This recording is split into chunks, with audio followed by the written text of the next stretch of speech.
प्रेमी सज्जनों तथा दूर दूर से आए हुए सभी भगवत भक्तों, ये ऋषिकुल के इस प्रांगण में बैसाखी के इस पावन पर्व को मनाने के लिए हम लोग एकत्रित हुए हैं।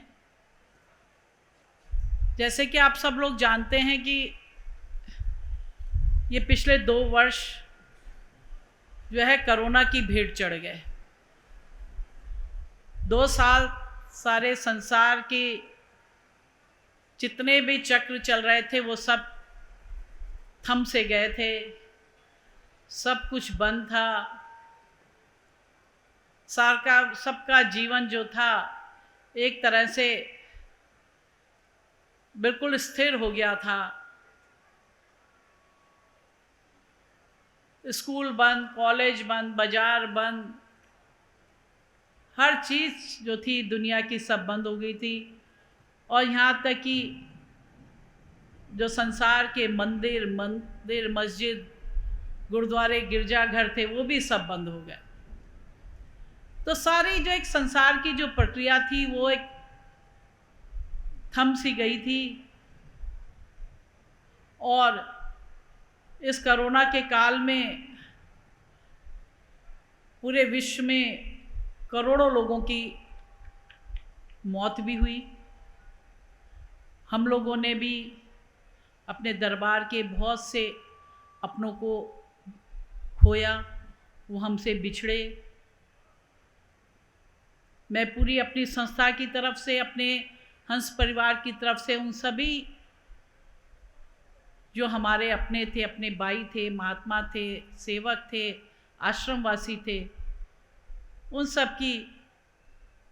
सबको जो है श्रद्धांजलि अर्पित करती हूँ।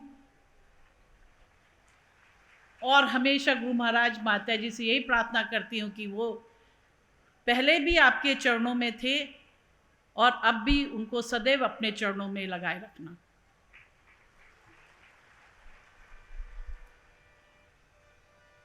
मौत तो आनी है एक ना एक दिन, और कोई ना कोई बहाना लेके आती है। किसी को कैंसर हो जाता है तब मौत होती है, किसी को हार्ट अटैक आ जाता है तब मौत होती है, किसी को ब्रेन ट्यूमर आ जाता है तब मौत हो जाती है, और किसी को कोरोना आया तो मौत हो गई। एक बहाना होता है। जब जीव ने संसार से जाना होता है तो कोई ना कोई बहाना लेके आता है। और कोई जो है कि मौत के भय से, घबराहट से भी कईयों के प्राण चले गए, क्योंकि पूरे विश्व में एक भय का वातावरण पैदा हो गया था कि भाई कोरोना है, मतलब कोरोना हुआ है इसका मतलब हमने संसार से जाना है। और इसमें जो थे कईयों को जो भाई ज्ञान पे विश्वास था या उनकी इतनी अधिक श्रद्धा भक्ति थी, वो इस भय को अपने हृदय के अंदर समायोजित नहीं कर पाए और उन्होंने उस कोरोना से लड़ा और उस कोरोना से के ऊपर विजय भी प्राप्त करी।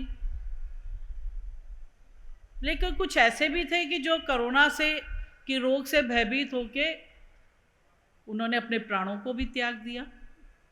हमारी पूरी अगाध श्रद्धा, हमारी सच्ची भक्ति अगर उस ज्ञान के प्रति है तो उसके द्वारा हम बड़े से बड़े संकट से भी बच निकलते हैं। और अगर हम भयभीत हो गए, भय से ग्रसित हो गए, तो एक जो छोटी सी समस्या से भी आदमी उससे बच नहीं सकता। तो आज हम इस समय भी, इस कलिकाल में भी जो ज्ञान की शक्ति है, ज्ञान का जो चमत्कार है, वो हमें सब कुछ देखने को मिल जाता है। इसलिए जो गुरु महाराज जी ने जो हमें ज्ञान दिया है, उस ज्ञान के ऊपर हमारी सच्ची श्रद्धा, सच्ची भक्ति होनी चाहिए, सच्चा विश्वास होना चाहिए, सच्चा प्रेम होना चाहिए। लेकिन भक्ति जो है आधी अधूरी है, श्रद्धा आधी अधूरी है, विश्वास आधा अधूरा है, तो हम इस भव सागर से पार नहीं हो सकते। एक नाविक चाहे कितना ही अच्छा नाविक क्यों ना हो, और अगर वो कहे कि मैं भाई अगर एक पांव एक नाव में और दूसरा पांव दूसरे नाव में रखूं तो मैं जल्दी इस नदी से पार हो सकता हूं, तो ये उसका भ्रम है। क्योंकि जैसे ही नदी में पानी का ज्यादा वेग आएगा, कोई भंवर आएगा, तो सबसे पहले वही नाविक डूबेगा जिसने एक पांव नाव में रखा और दूसरा पांव दूसरी नाव में रखा है। और वो नाविक जिसको विश्वास है और वो एक नाव ही चलाएगा, उस पर अपनी नाव पे विश्वास है, अपनी कला पे उसको विश्वास है, तो चाहे उसमें कितने भयंकर तूफान भी आए, भंवर भी आए, नदी का पानी का वेग भी तेज हो, उस नदी के बहाव को पार कर लेगा। तो ठीक इसी तरह से वो सच्ची श्रद्धा, भाव, प्रेम, प्यार, वो सब हमें अपने गुरु महाराज जी के प्रति और गुरु महाराज जी के ज्ञान के प्रति होना चाहिए, तभी हम इस भव सागर से पार हो सकते हैं। अभी देखो, कल आप लोगों ने कबीर के भजनों को सुना, कितने सुंदर उसने कबीर के भजन थे, उनको आप लोगों को सुनाया। वो भी एक नौजवान था, लेकिन उसने कितना सुंदर विषय को एक चुना। बहुत से ऑर्केस्ट्रा वाले होते हैं, बहुत से गाने वाले होते हैं, लेकिन ऐसा जो है आजकल ऐसे म्यूजिक को अख्तियार करते हैं, ऐसा सुनते हैं कि कुछ समझ में नहीं आता, बस भैं भैं भैं करेंगे, बैंड बजेगा, कुछ समझ में नहीं आएगा क्या कर रहे हैं, क्या उछल कूद मचाते हैं। ना उसमें कोई मैसेज होता है, ना कोई इसमें संदेश होता है, ना कोई अच्छी ज्ञान की बात होती, कुछ नहीं होता। लेकिन कल जो आया था कि युवक, कितना छोटी उम्र है, अभी कोई छोटी उम्र है उसकी, लेकिन उसके अंदर भी एक प्रेरणा आई कि भाई म्यूजिक का अगर शौक है तो उस शौक को भी ऐसे अपनाओ, कि उसने कितना सुंदर विषय चुना कि कबीर के भजनों को उसने अपने बैंड के साथ, म्यूजिक के साथ गाया, और जो उन भजनों को सबके मन को मोह लिया उसने। तो कबीरदास की जो वाणी है, जो उनके दोहे हैं, जो भजन हैं, उन भजनों को उसने आप लोगों के सामने समक्ष रखा, और जो है आप लोगों के हृदय को भी वो अच्छा लगा। तैसे ही उसने जो है संसार की अच्छी चीज को, सार को चुना। हम भी संसार में आते हैं, जीव आता है, असंख्य जीव आते हैं, लेकिन वही है, कुछ लोग सार तत्व को चुनते हैं और कुछ लोग जो है असार तत्व को चुनते हैं। कुछ लोग धन कैसे मिले, दौलत कैसे मिले, पद कैसे मिले, यश कैसे मिले, इसी चीज के पीछे पड़े रहते हैं। और जो है वो जो सच्चा धन हमारे साथ जाएगा, उस धन की किसी को चिंता नहीं रहती, उसको किसी की फिक्र नहीं रहती। वो तो सोचते जो संसार का ये धन है, माया रूपी धन है, यही सब कुछ है, और इसी को संग्रह करने में करते करते अपनी सारी जिंदगी उसमें लगा देता है। इसी तरह से एक धनवान व्यक्ति था, वह गुरु महाराज के पास आता है कि देखो गुरु महाराज, मेरे पास तो बहुत अपार धन संपत्ति है, मेरे पास हीरे जवाहरात, किसी चीज की कमी नहीं है, और मैंने सुना है कि आप जो है लोगों को ज्ञान देते हैं, तो मेरे को भी आप ज्ञान प्रदान दीजिए। गुरु महाराज तो समझ जाते हैं कि इसको अपने धन दौलत का इतना अभिमान, अहंकार है। ये सोच रहा है जैसे धन से जाके हम बाजार में जाके कोई भी चीज़ को खरीद सकते हैं। अगर धन है आपके पास तो आप जाके अच्छा कपड़ा खरीद सकते हैं, अच्छे जूते खरीद सकते हैं, अच्छे भोजन सामग्री खरीद सकते हैं। जो भी संसार में चीज़ बिक रही है उस सब चीज़ को खरीद सकते हैं। तो धनवान व्यक्ति सेठ जी सोचते हैं कि भाई ये जाऊंगा, मैं भी गुरु महाराज से उस ज्ञान को भी प्राप्त कर लूंगा, जैसे वो ज्ञान औरों को दे रहे मेरे को भी देंगे। तो गुरु महाराज कहते हैं कि ठीक है, तुम मेरे साथ चलो, और जो है उस सेठ को अपने साथ नदी के किनारे ले जाते हैं, और नदी के किनारे ले जाके अपने झोले में से कमंडल निकालते हैं, और उस कमंडल में कहते हैं कि इस कमंडल में पानी भरो नदी से। तो सेठ कमंडल को लेके जाता है, कमंडल नदी में डालता है, निकालता तो देखता है क्या है कि कमंडल के तले में तो कई छेद होते हैं, और कई जब छेद होने से वो पानी उसमें रहता ही नहीं है, वो पानी बह जाता है। सेठ जी कई बार प्रयास करते हैं, लेकिन जब छेद है तो उसमें छेद में तो पानी भरेगा नहीं। तो खाली कमंडल लेके गुरु महाराज के पास आता है, कहते हैं कि गुरु महाराज आपने जो कमंडल दिया इसमें असंख्य छिद्र हैं, असंख्य छेद हैं, और मैं कितनी बार प्रयास करता हूं इसमें पानी भरने की, लेकिन मैं तो विफल हो जाता हूं, मैं तो सफल ही नहीं होता, क्योंकि इसमें कमंडल के तले में बहुत से छेद हैं, और उस छेद से वो सारा पानी बह जाता है, पानी तो एकत्र हो ही नहीं पाता। तब गुरु महाराज कहते हैं, सेठ जी यही समझाने के लिए मैं आपको इतनी दूर इस नदी में लाया कि जिस प्रकार से इस कमंडल में अनेक छेद होने के कारण तुम इसमें पानी को संग्रह नहीं कर सकते, इस कमंडल में पानी को भर नहीं सकते, ठीक इसी प्रकार से आपके हृदय रूपी कमंडल में भी अनेक छिद्र हैं। वो छिद्र है लोभ के, माया के, मोह के, काम के, क्रोध के,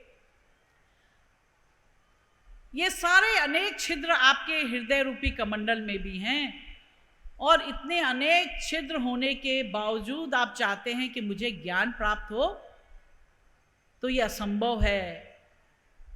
जिस प्रकार तुम इस छिद्र रूपी कमंडल में पानी नहीं भर सकते, इसी प्रकार तुम भी अपने जो छिद्र रूपी तुम्हारा जो हृदय स्थल है उसमें तुम इस ज्ञान का समावेश नहीं कर सकते, इस ज्ञान को नहीं प्राप्त कर सकते। पहले तुम अपने जीवन से काम, क्रोध, माया, मोह, काम, वासना, ये सारे छिद्रों को बंद करो, तब तुम्हें उस ज्ञान की प्राप्ति होगी। इसीलिए संसार में आप देखते होंगे अनेक जीव हैं, करोड़ों जीव हैं, असंख्य जीव हैं। कुछ लोग जो है थोड़ा सा सत्संग का श्रवण करते हैं, थोड़ा समय दरबार में आते हैं और वो ज्ञान को प्राप्त कर लेते हैं, और कुछ ऐसे जीव भी हैं जो अनेकों बार भी आते हैं लेकिन वो ज्ञान को नहीं प्राप्त कर पाते। क्यों? क्योंकि उनके हृदय रूपी जो कमंडल है उसमें भी अनेक छिद्र हैं। अगर हमारा हृदय में कोई छेद नहीं होगा तो हमारे अंदर ज्ञान का समावेश होगा। हमें भी गुरु महाराज जी की, बाई जी, महात्मा जो की, संतों की वाणी जो है हमारे हृदय में समाहित होंगी, लेकिन पहले से ही हमारा हृदय में नाना प्रकार के छिद्र हो रखे हैं, लोभ के, काम के, वासना के, माया के, मोह के। तो फिर हम चाहे कितनी भी उपदेश की बातें सुन ले, कितने भी हम संत महात्माओं की बातों को सुन ले, वो हमारे हृदय में समावेश हो ही नहीं सकेगा, वो हमारे हृदय में संग्रहित हो ही नहीं सकेगा। तभी जो है अनेकों बार सत्संग सुनने के बाद भी वो उस ज्ञान को प्राप्त नहीं कर पाते। जिस प्रकार से हम एक कागज में अगर लिखते हैं तो वो पन्ना जो है कोरा होना चाहिए। अगर उस पहले से ही पन्ने में नाना प्रकार के, किसी ने इंग्लिश में, हिंदी में, उर्दू में कुछ भी लिखा हो, और फिर आप उसी लिखे हुए पन्ने के ऊपर फिर कुछ लिखेंगे तो आपको कुछ समझ में नहीं आएगा, क्योंकि वो तो पहले से पन्ने में बहुत कुछ लिखा हुआ था और उसी के ऊपर आपने फिर लिख दिया, तो आप नहीं समझ पाओगे। तो व्यक्ति क्या करता है, अगर कुछ लिखना होता है, कुछ याद करने के लिए कुछ लिखना है, तो एक साफ पन्ने को लेगा, साफ पन्ने में ही वो लिखेगा, तभी उसको वो बात समझ में भी आएगी, तभी वो उस बात को पढ़ भी सकेगा। लेकिन पहले से उसमें लिखा हुआ है और हम उसमें फिर से लिखें और फिर चाहे कि हम इसको फिर से पढ़ लें, तो ये संभव नहीं है। इसलिए अपने हृदय के अंदर की जितनी भी गंदगी है उसे पहले हम दूर करें, तब ये ज्ञान की बात समझ में आएगी। हम अपने घर को, जो अच्छी गृहिणी होती है तो अपने घर को रोज साफ करती है, रोज झाड़ू भी लगाएगी, पोछा भी लगाएगी, डस्टिंग भी करेगी और गंदगी को जमा नहीं होने देगी। लेकिन जो एक गृहिणी ऐसी भी होती है जो कहेगी मैं कल सफाई कर लूंगी, फिर कल कहेगी परसों कर लूंगी, परसों कहेगी नरसों कर लूंगी, और क्या होता है, परत दर परत, फर्श में हो चाहे फर्नीचर में हो चाहे कहीं भी हो, सब धूल जमती रहती है और चारों तरफ गंदगी रहती है। लेकिन अगर हम एक साफ कपड़ा लेंगे और सफाई करेंगे तो गंदगी दूर हो जाती है। इसी तरह संसार में रहते रहते, संसार को, भोगों को भोगते भोगते हमारे हृदय में भी अनेकों प्रकार की गंदगी की परत जमती रहती है, धूल की परत जमती रहती है। लेकिन जब हम गुरु महाराज के दर्शन करते हैं, उनके सत्संग का श्रवण करते हैं, बाई महात्माओं के सत्संग का श्रवण करते हैं, तो हमारे हृदय रूपी स्थल में जो गंदगी होती है, धूल होती है, वो सारी धूल गंदगी मिट जाती है और हमारा हृदय फिर से स्वच्छ, निर्मल और साफ हो जाता है। ये बात आप घर में भी देखिए, अगर आपके घर में दर्पण होगा तो दर्पण को अगर कभी साफ नहीं करेंगे तो आप एक दिन देखेंगे कि आप अपने, चाहे दर्पण कितने समीप क्यों नहीं आपके, लेकिन उस दर्पण में आप अपनी शक्ल को नहीं देख पाएंगे। क्यों? क्योंकि उस दर्पण के ऊपर एक धूल की परत जमती जा रही है और एक दिन ऐसा होता है कि धूल इतनी मोटा आकार ले लेगी कि आपको अपनी शक्ल नजदीक होने पर भी आपको अपनी शक्ल ही दिखाई नहीं देगी। तो आदमी क्या करता है, एक साफ कपड़ा लेके शीशे को साफ करेगा और जब गंदगी हट जाएगी तो वही मिरर में कोई खराबी नहीं है, शीशे में कोई खराबी नहीं है। खराबी तो हमारे अंदर है कि हमने उस शीशे को साफ नहीं किया। उस शीशे को साफ नहीं किया तो अपनी शक्ल नहीं देख पा रहे हैं, अगर शीशे को साफ कर दिया तो अपनी शक्ल देख ली। तो यही ठीक स्थिति एक मानव की भी है। हमने संसार में आके गुरु महाराज को धारण नहीं किया, गुरु महाराज के ज्ञान को धारण नहीं किया, तो क्या है, हम अपने हृदय में वो गंदगी की, संसार की जितनी भी गंदगी है, उस धूल को अपने हृदय में समाहित करते जा रहे हैं, उसको साफ नहीं कर रहे हैं। और एक दिन ये होता है कि हम अपने आप को भी आदमी जान नहीं पाता। जो कहते हैं ना कि नो दाई सेल्फ, उसको भी आदमी नहीं जान सकता, क्योंकि कमी तो हमारे अंदर है। जो कमी थी कि हमने ये मानव शरीर लेके भी अगर हमने जो है इस ज्ञान को नहीं ढूंढा, ज्ञानी गुरु महाराज को नहीं ढूंढा, तो ये व्यक्ति की गलती है, जीव की जो है गलती है।